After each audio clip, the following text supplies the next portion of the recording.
Selamat siang semuanya, jumpa lagi bersama saya Yana Adriansa. Nah, untuk kesempatan kali ini saya ngobrol santai ya, sharing berbagi pengalaman bekerja di leasing. Nah, ini saya posisinya sebagai CMO ya. Apa yang dimaksud dengan CMO? CMO itu adalah Credit Marketing Officer di bagian motor ya teman-teman. Di leasing itu ada dua bagian, motor dan mobil. Kalau dulu mah kan ada sertifikat, sekarang cuma ada dua, jaminan BPKB kendaraan aja. Nah, untuk saat ini saya CMO di Financial Multi Finance atau lebih kenalnya dengan Credit Plus. Mungkin teman-teman bingung ya, Kak, gimana sih job desk sebagai CMO atau marketing? Perbedaan CMO dan marketing itu berbeda teman-teman. Kalau kita marketing, kita fokus untuk mencari nasabah atau konsumen. Sedangkan kalau untuk CMO ya, Credit Marketing Officer itu, selain kita mencari nasabah, kita juga ditekankan untuk maintenance nasabah selama 6 bulan. Mungkin untuk teman-teman yang bekerja di leasing udah nggak kenal lagi ya, sudah tahu ya, udah sering dengar ya. Itu namanya FID selama 6 bulan tagihan di maintenance ya nasabahnya. Nah, untuk leasing itu apa sih Kak? Saya baru tahu. Nah, itu leasing kayak Adira, kayak Oto, kayak BFI, kayak Credit Plus atau Financial Multi Finance dan lain sebagainya ya. Banyak sekali untuk leasing itu. Jadi untuk teman-teman yang baru keluar sekolah, jangan khawatir ya kalau misalkan melamar menjadi marketingnya marketing di leasing. Nah, job desknya itu mencari konsumen. Nah, mencari konsumen itu banyak macam ya. Ada yang nyebar brosur, ada yang mencari kenalan dari leasing ke leasing, atau ya relasi channel kayak mediator gitu teman-teman. Jadi teman-teman ditarget dari kantor, taruh aja 10 nasabah ya, mencari nasabah motor itu pasti tercapai asalkan kita banyak relasi kenalan di leasing lain ya.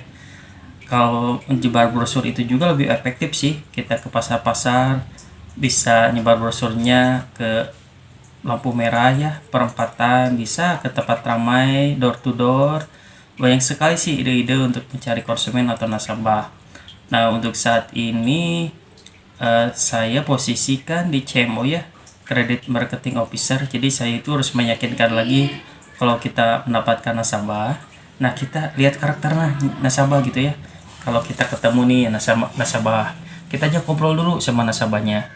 Apakah betul gitu ya, kita mengasih pinjaman itu bayarnya pasti benar nggak gitu, kelihatan gitu teman-teman.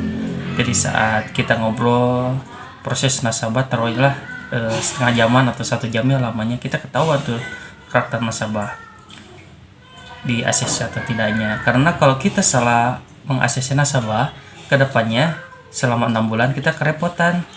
Ada yang motornya tidak ada, motornya menghilang gitu, nasabahnya menghilang ada, lebih parah lagi mah motor sama orangnya nggak ada. Itu kalau kita tidak disurvei.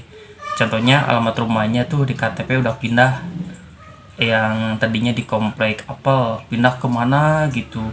Nah, jadi teman-teman harus pintar ya menganalisa nasabah ini. Kita itu harus survei dulu. Ini ada 2 trik dari saya, tip-tip survei supaya teman-teman tidak kecolongan. Tanya dulu, pertama tanya ke warung. Nah, warung itu lebih tahu ya. Tanya aja, si A itu benar rumahnya di sini? Oh iya benar. Itu mah banyak hutang, banyak yang nagih. Nah, itu ada negatifnya, jangan di-ACC teman-teman, karena itu benar fakta. Saya juga ngalamin gitu.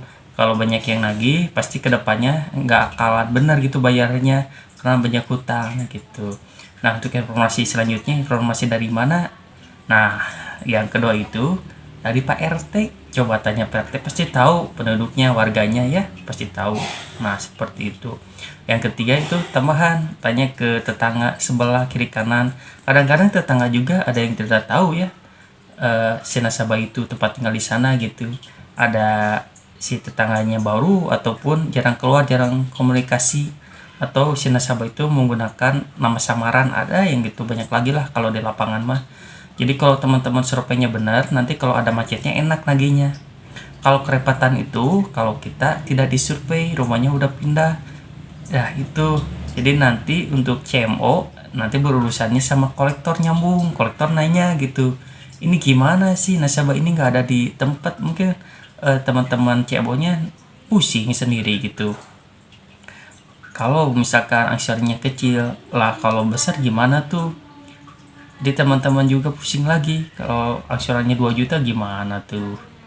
Jadi harus benar-benar lagi ya kalau dalam proses nasabah. Ini sekitar job desk CMO ya, jadi berbagi pengalaman. Kalau misalkan teman-teman kurang paham, kurang mengerti, teman-teman bisa nanya-nanya di kolom komentar ya. Jangan lupa buat di follow, di like, dan di share ya kalau misalkan channel ini bermanfaat. Selamat siang.